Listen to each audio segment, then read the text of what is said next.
ये है अमेरिका का रजनीशपुरम, जिसे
है जिसने इंसान को बनाया है।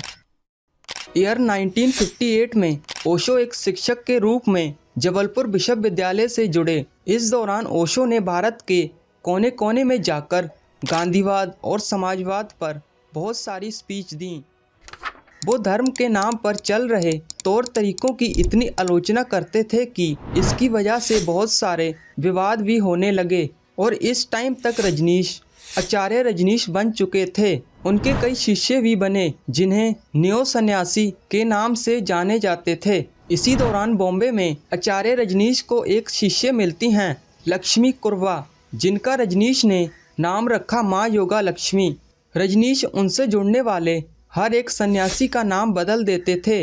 रजनीश के अनुसार नाम बदलने से सन्यासी अपने पास्ट को भुला सकेंगे।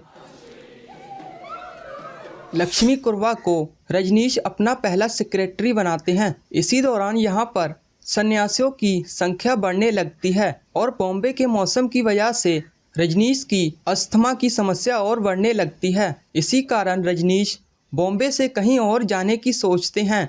1974 में रजनीश की सेक्रेटरी लक्ष्मी कुर्वा, जिन्हें माँ जोगा लक्ष्मी के नाम से भी जाना जाता था, वो रजनीश के लिए कई जगह ढूंढती हैं जहां एक आश्रम बनाया जा सके। जोगा लक्ष्मी को पुणे में आश्रम के लिए जगह मिलती भी है। कोरेगांव पार्क ये वही जगह है जहां पुणे का आश्रम बनाया जाता है।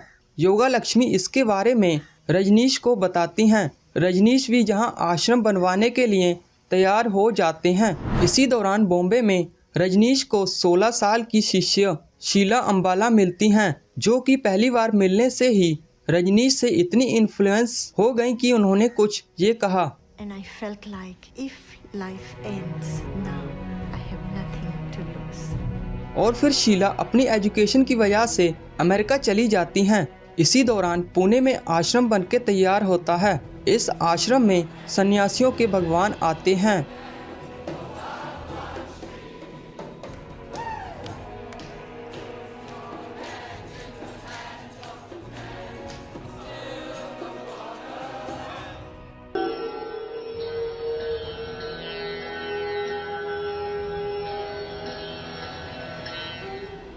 पुणे में लाखों विदेशी सन्यासी रजनीश के पास आते और रजनीश इन्हें कई तरह की थेरेपीज जैसे कि yoga, meditation, sex therapies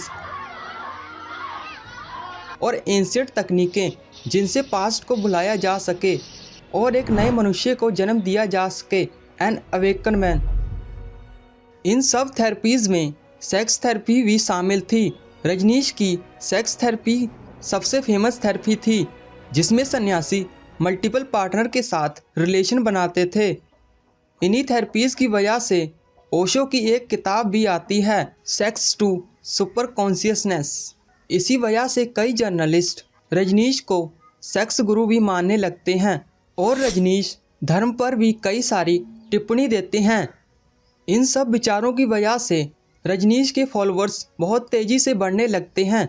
Rajneesh इन सन्यासियों को एक ऐसा नया मनुष्य बनाना चाहते थे जो इस दुनिया से पूरी तरह से कट हो। इस आश्रम में विदेशी सन्यासी बहुत ज़्यादा गिनती में आने लगे। रजनीश इन सब सन्यासियों के नाम बदल देते थे और इन्हें भी रोज़ाना थेरेपीज़ और डायनेमिक मेडिटेशन करवाई जाने लगी। डायनेमिक मेडिटेशन, इस मेडिटेशन में सन्यासियों को तेज़ तेज़ आवाज़ें निकालने और डांस करने को कहते। रजनीश के अनुसार इस तरह सन्यासी अपने पास्ट को भुला पाएंगे।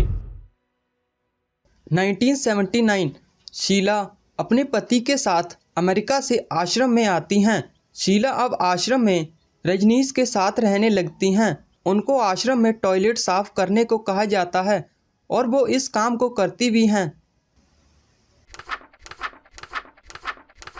अब रजनीश एक ऐसी सिटी बनाना चाहते थे जहां पर 10,000 से ज़्यादा सन्यासियों को एक साथ रखा जा सके। इस सिटी को प्लान करने के लिए कई सिटी प्लानर बुलाए जाते हैं और एक मैप बनाया जाता है। भगवान रजनीश लक्ष्मी को एक बड़ी लैंड सर्च करने के लिए भेजते हैं और कहते हैं कि वो तब तक वापस ना आएं जब तक कि उन्हें एक बड़ी सिटी बनाने के लिए ज़मीन ना मिल जाए। लक्ष्मी ज़मीन के लिए अलग अलग सिटीज़ में जाती हैं जैसे कि कच्छ, दिल्ली, बॉम्बे।